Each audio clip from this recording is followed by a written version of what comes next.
you got to roll with it because you don't know what the grand plan is. You have your plan. Just know it's probably all going to fall apart. It's just like the movies. You come up with your plan of what you want to accomplish. That's like your script. Then you go scout your location and figure out what your project's going to be, and you go try to make it as bulletproof as possible. Then you go to do your project. And just like with our movies, you watch it all fall apart. You watch this thing blow up. You watch this thing not work. Everything just falls apart in front of your face.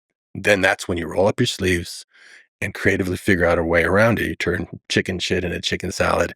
And by the end, you have a result that's better than what you sought out. But that's the process, and that's life, and that's wash, rinse, repeat. The rest of your life, that's what everything's going to be like. It's just like a movie, because when you think about it, you're writing a story for a film, and you're also writing the story of your life at the same time. Like, how are you going to react to things? Well, how do you make your character react to things? You make him kind of superhuman. Why don't you just make yourself that way? You're writing your own story. And you start really seeing, the more you get into storytelling, that life imitates art and art imitates life, but the process is also the same. So you write the story, the script, and then you have it collide with the chaos of reality. And in that moment, when you said you see the chicken shit, like you have to be able to keep your eyes open. You have to notice. Do that. You have to do that. Wait a minute. Okay, stuff changed. Discipline. Where's the, not to be cliche about it, but where's the silver lining of this? Where's the path to actually make something good out of this? And that's a skill, right? I call it, and it's one of my favorite stories. I was doing one of these talks, and they said, come talk about creativity. I go, I understand, because a lot of people read my book, Rebels Had a Crew, and told me, oh, it made me be a filmmaker. But a lot of people said, it helped me start my own business, because they just see how you can go be entrepreneurial like that and go where no one else is going. And I'm giving all this talk about this kind of positive stuff, and this one woman goes, you're real positive. But what do I tell myself when I just wasted 1.5 years of my life doing something that didn't work? And I was like, well, that's a real negative way to ask that. Can you just rephrase the question a little more positively before I even attempt to answer it? Because already her point of view is exactly what you're saying. She's not looking at all. She's just concentrating on what didn't follow her plan and not seeing the gift of everything else that's there. So she goes, very reluctantly, it was so perfect. I wish we had filmed it. She goes, I learned a good lesson the hard way. And I said, that still sucks.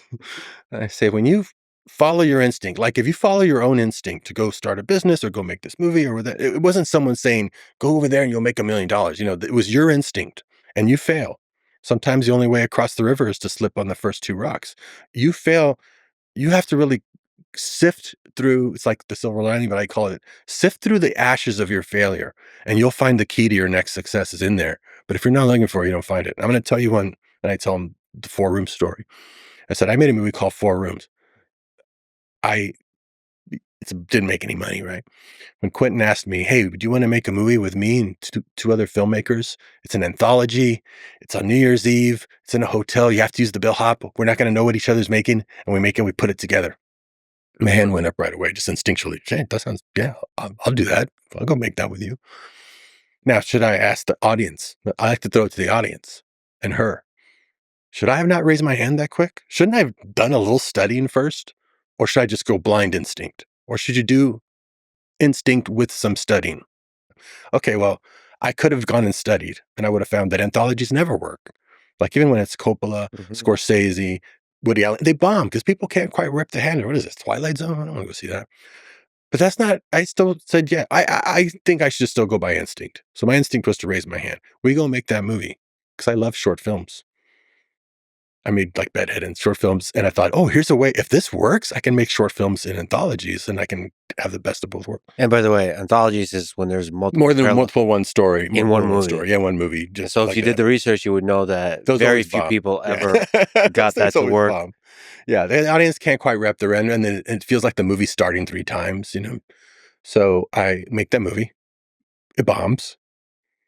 Now I could feel real bad about that, but if you really think about it, you go, well, why did I sign up for it? Did I raise my hand because I thought it was going to go be this big financial success? No, I did it to work with my friends, to do something creative, to try something. But that's still not good enough. I need to really sift through the ashes. And if I look through the ashes of that failure, I find 2 keys to my biggest successes in there. While I was on the set, they said it has to be New Year's. So I thought, I'm just going to do like Bedhead. I'm going to have 2 little kids that are running around in this room. And we have to use the bellhop as a babysitter. Well, it's New Year's. Let's dress everybody in tuxedos because it's New Year's. They're all going to go out, but the parents leave without him. When I saw Antonio and his wife, I thought, wow, they look like a really cool international spy couple.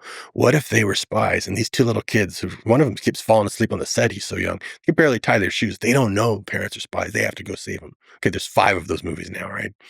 The other one was, I really love making short films.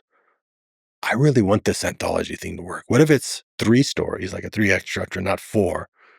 Same director, not 4 different directors. I'm gonna try it again. Why on earth would I try it again? Well, because I had already done one and figured out how I could do it better, and that's Sin City. Those are by far 2 of my biggest successes that came directly from that failure. So I always say, follow your instinct. If it doesn't work, just go. Sometimes the only way across the river is to slip on the first 2 rocks. So where's the key in that, in the ashes of the failure?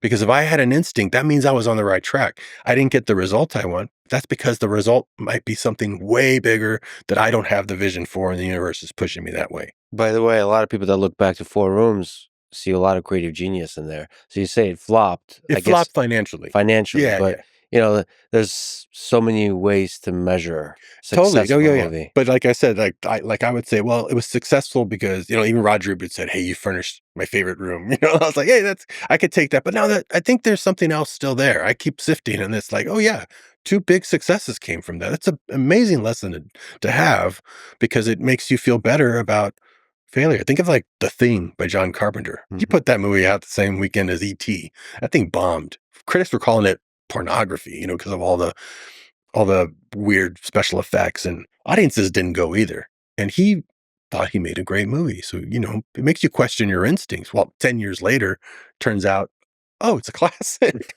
So sometimes it takes the audience a while. So if you have some kind of failure on something, you don't let it knock you down. Just go, maybe in 10 years, they'll think it's great. I'm just going to commit to making a body of work.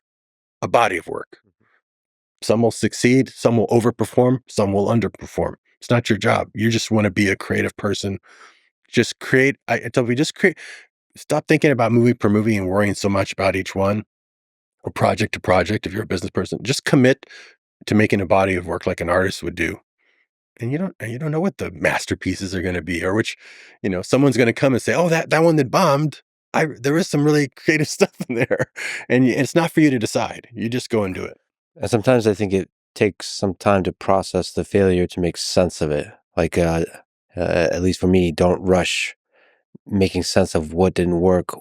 What lessons do I take from it? How do I sift through the ashes, as you said? Yeah. Like, it takes time. You have to sleep on it a bunch of Sometimes nights. it's right there, and then sometimes you come back, revisit it, later, because you might not have had some information you have now that makes you look at it a lot differently. Like when I just did the audiobook for Rebel Without a Crew, which Yeah, thank you for that, by the way. I hadn't read it since I wrote it. Yeah. So I didn't remember a lot of the details. And you actually, it's voiced by you. I voiced it. So I was Yeah. reading it real time. Yeah. I highly recommend people because you comment, you add additional comments to it. It's great. Most of the time I'm laughing because Yeah. I can't believe how crazy that story is. I forgot a Yeah. lot of details. And when you're younger, when you're 21, 22, 6 months feels like 6 years. I didn't realize how short that window was until I reread it, and how impossible most of that is. But you see some places where a setup falls in my lap and then pays off immediately in a big way, like magic, over and over again. It's clear I don't know what I'm doing. It's clear the universe is just pushing you places. So you can't fight it, because I remember I was really disappointed. And it says in the diary, I'm really bummed that I go home that Christmas not having sold it to the Spanish home video market, which was my goal. I walked home penniless, and I was like, Merry Christmas. I feel like a freaking failure. Good thing I didn't sell it then. With time, you look back and you go, wow, I got an agent the next month. He wasn't even going to help me sell it. He said, oh, if you can get 20,000 for it, take it. I chased those people down for those contracts, Spanish market, for months, and they never answered me back. And then Columbia ended up buying it for like 10 times as much. And we released it, and did a sequel, and did another sequel. If you look back in time, good thing I didn't get my way. My way had this for a vision, and it needed to do that, which you would never know. You don't know that going through. So just, if you don't have the answer right away, or even in 10 years, go, well, maybe it's coming in 20 years. Don't let anything slow you down. Just keep plowing forward, committing to making your thing happen. Don't get shook up by something that you might not have an answer for.